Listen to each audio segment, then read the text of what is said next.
Hello September takers, so professional education muna po tayo mga ka-warriors. So this is the question in professional education. The world has become a global village. What sound practice is expected of teachers? Again, I will repeat the question. The world has been a global village. What sound practice is expected of teachers? So we have 4 choices. Letter A is ethnocentrism, B is xenocentrism, C is cultural diversity, and letter D, culture shock. Okay, so dito sa 4 choices na to, what is the best answer? Based on the main question of the world has become a global village. What sound practice is expected of a teachers? Okay, so teachers, elimination method ang ating gagawin.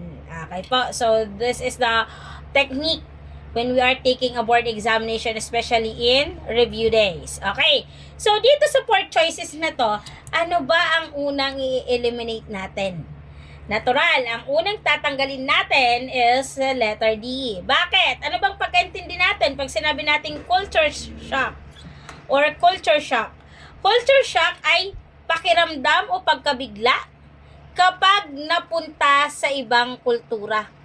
Culture shock. Okay, for example, nag-migrate kayo sa UK. May pagkakaiba yan ng kultura dito sa Pilipinas. Halimbawa, may isang guro na nahihirapang mag-adjust sa ibang bansa dahil iba ang sistema at kinaugalian nito. That's the culture shock na sinasabi. Kaya mali agad si letter D. Letter D is not connected based on the main question. Laging tatandaan, alamin natin kung ano yung pinaka-main point of the question, right? So, sunod na tatanggalin natin, teacher, is si xenocentrism. Bakit mali si xenocentrism? Ano bang pagkakaiba ng xenocentrism sa ethnocentrism? Kasi dalawa yan eh. So, tanggalin muna natin sa letter B. Anong pagkaintindi nyo pagdating sa xenocentrism? Xenocentrism ay kabaliktaran ng ethnocentrism. Ibig sabihin, pinapaboran po ang mga kultura ng iba kaysa sa sariling kultura. One of the example, may isang guro na mas pinapahalagahan ang foreign teaching methods at minamaliit ang sariling sistema dito sa Pilipinas. Charis. Okay, so, and teachers, that's the xenocentrism. Again, ulitin ko, ang xenocentrism ay kabaliktaran ng ethnocentrism. Ibig sabihin po niyan, mas pinapaboran naman ang kultura ng iba kaysa sa sarili nating kultura. Okay pa. So, ano naman si letter C at si letter A? Okay, so ano ba ang tamang sagot? Is it ethnocentrism or cultural diversity? Again, ano nga po ulit yung question, teachers? The world has become a global village. What sound practice is expected of a teachers? Diba? So, si ethnocentrism, mali po siya mga ka-warriors. Bakit po? Ang ethnocentrism ay paniniwala na ang sariling kultura ang mas mataas o mas tama kaysa sa iba. O one of the example, tayo as a teacher. As a teacher, sinasabi nating mas maganda ang paraan ng pagtuturo natin kaysa sa ibang bansa at hindi tinatanggap ang ibang perspektibo. So, that's the ethnocentrism. Mali po si letter A. Okay?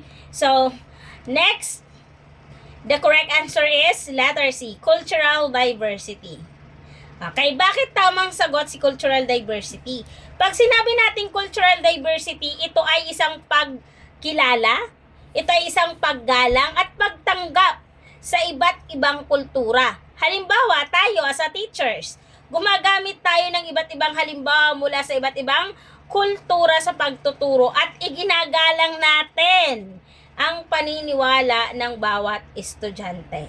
Okay? So, that's the correct answer. Cultural diversity.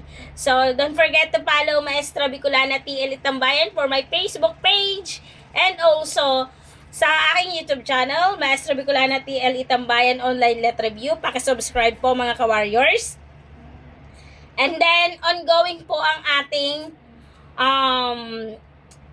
enrollment for TLE and TVT Ed Majorship. So, teachers, that's all. Thank you and have a good day. I hope itong short drills na to makakatulong sa inyo sa pagpasa sa board examination. Thank you and God bless. Mabuhay!